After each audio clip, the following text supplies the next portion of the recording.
Hello नमस्कार. रेवती रेसिपीमध्ये तुम्हा सगळ्यांचं स्वागत आहे.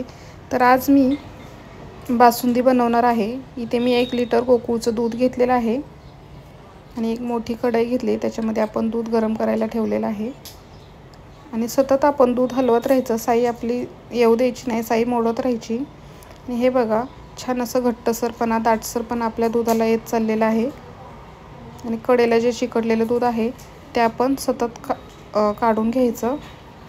बघू शकता तुम्ही, छान असं दूध आपलं घट्ट होत चाललेलं आहे.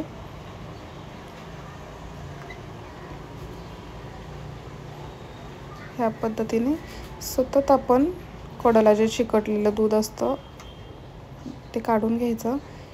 इथे मी 10 ते 12 केशरच्या काड्या घेतलेल्या आहेत. टाकूयात. बासुंदीमध्ये केशर खूप छान लागतं.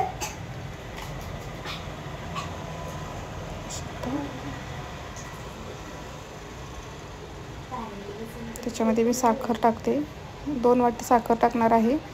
तुम्हाला किती गोड प्रमाणात हवं आहे त्या प्रमाणात तुम्ही टाकू शकता.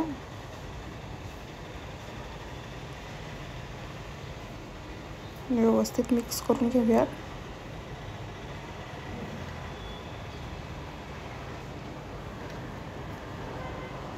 त्याच्यामध्ये मी वेलची पावडर टाकणार आहे.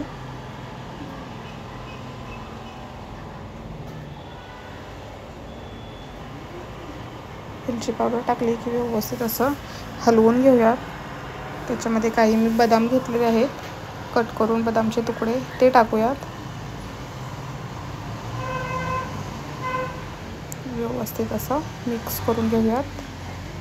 आणि अगदी झटकीपट होते आपली बासुंदी. खूप छान लागते. एकदम मलईदार अशी दाटसर बासुंदी आपली तयार होते. बघू शकता तुम्ही.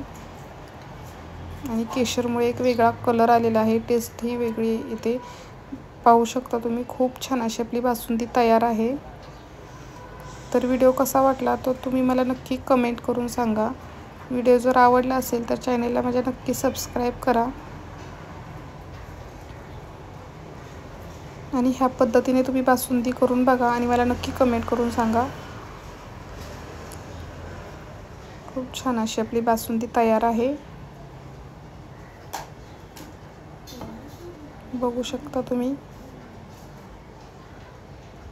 त्याच्यावरती थोडेसे मी पिस्ता घेतलेला आहे. पिस्ता कट करून थोडेसे केशरच्या काड्या टाकते, 4 ते 5. बदाम घेतलेला आहे कट करून, तो टाकूयात. आणि पिस्त्याचे काप घेतलेले आहेत ते टाकूयात. आणि खूप छान अशी आपली बासुंदी तयार आहे. व्हिडिओ बघितल्याबद्दल तुम्हा सगळ्यांचे धन्यवाद.